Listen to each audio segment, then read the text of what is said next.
नमस्कार. संध्या सिद्धी क्रिएशनमध्ये आपल्या सर्वांचं पुन्हा एकदा स्वागत आहे. मागच्या व्हिडिओमध्ये रानभाज्यांच्या व्हिडिओमध्ये तुम्ही बघितलं की अळू ही खूप फायदेशीर भाजी आहे आणि म्हणूनच आजच्या या व्हिडिओमध्ये आपण अळूची एक अशी भन्नाट वडी बनवणार आहोत जी पचायला अतिशय हलकी आहे मात्र प्रोटीननी युक्त अशी असेल.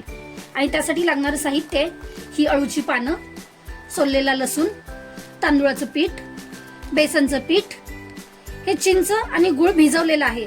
चिंचमुळे जर अळू खाजरा असेल किंवा जर तो खाजवत असेल तर तो खाजवत नाही आणि गुळ घातल्यामुळं आंबट गोड अशी एक भन्नाट चव येते.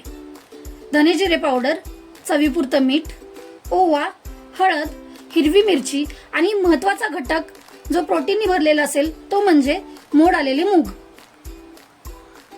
मोड आलेल्या मुगांचा वापर यासाठी करणार आहोत की एकतर याने चव भन्नाट येते, त्याचबरोबर प्रोटीननी युक्त आहे आणि ज्यांना पचनाचा त्रास आहे, ज्यांना पचायला चणा जड वाटतो तर या लोकांसाठी त्याने फायदा होतो. यासाठी सर्वप्रथम आपण हा लसूण बारीक करून घेणार आहोत. यामध्ये आपण आता हिरवी मिरची पण बारीक करून घेणार आहोत. आपला लसूण आणि हिरवी मिरची बारीक वाटून झालेली आहे. ही आपण आता एका भांड्यामध्ये काढून घेणार आहोत. याच भांड्यामध्ये आपण आता हे मोड आलेले मूग आपण बारीक करून घेणार आहोत.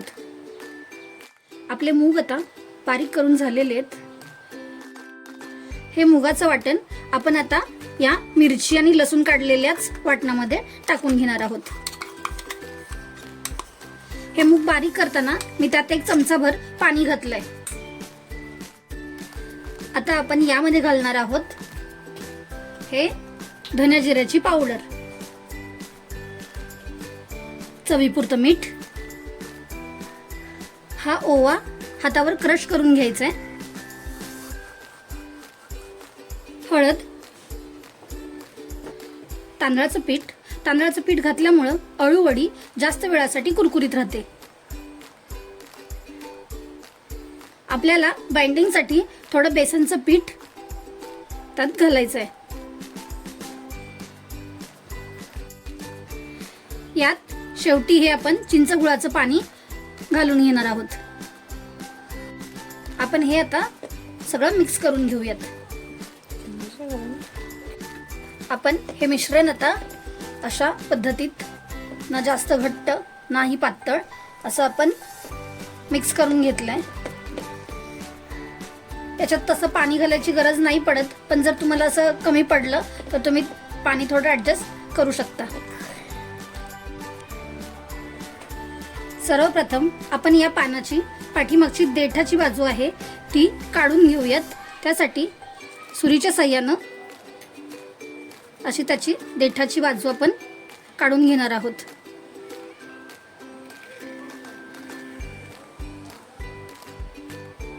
त्यानंतर ही पानं स्वच्छ धुवून कोरडी करून आपण लाटण्याने त्याच्या शिरा मोडून घेणार आहोत.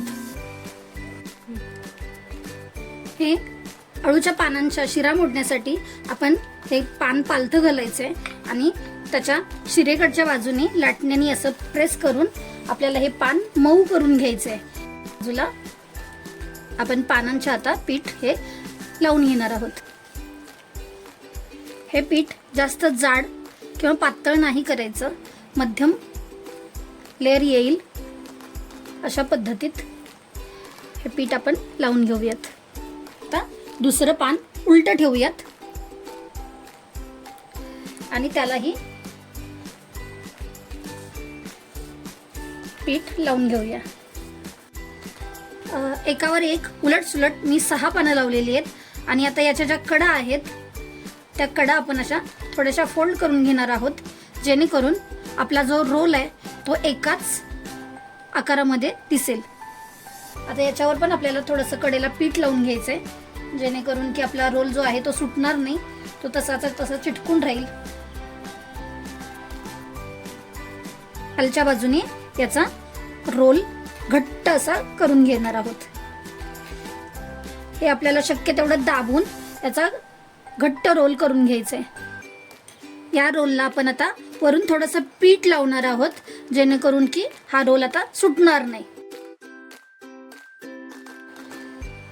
या मोदक पात्राला आपण आता तेलाने ग्रीस करून घेणार आहोत आणि याच्यामध्ये तो रोल आणि राहिलेल्या उरलेल्या पानांचाही मी रोल करून ठेवणार आहे.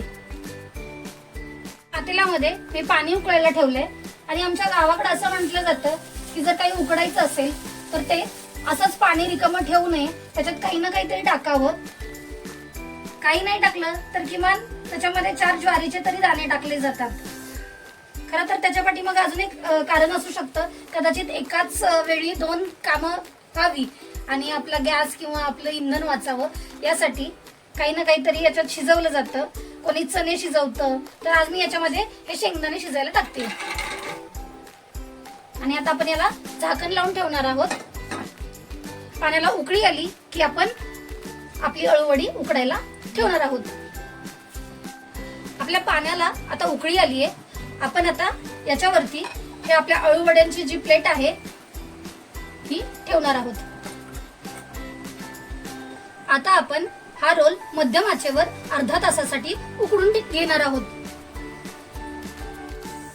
35 मिनिटे झालेली आहेत. आपली अळूवडी उकडलेली आहे. आता मी गॅस बंद केलाय.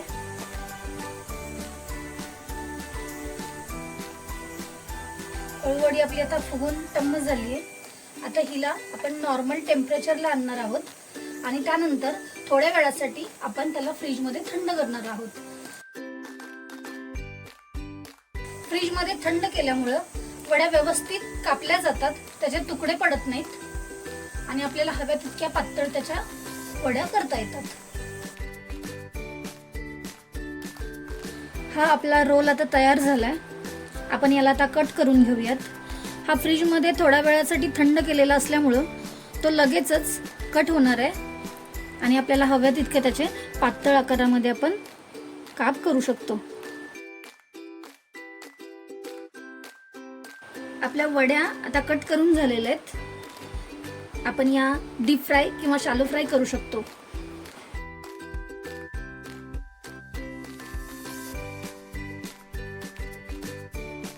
आपल्या ह्या वड्या आपण आता डीप फ्राय करून घेऊयात.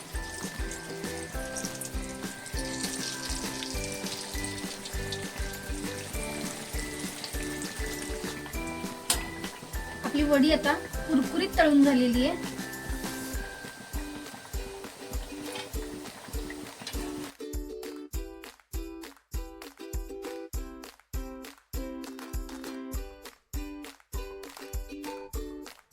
एकदम क्रिस्पी कुरकुरीत वडी तयार आहे. तुम्ही बघू शकता की ही अतिशय कुरकुरीत दिसते, नुसती दिसतच नाहीये, तर मी तुम्हाला ती वाजवून दाखवणार आहे की ती किती कुरकुरीत आहे ते.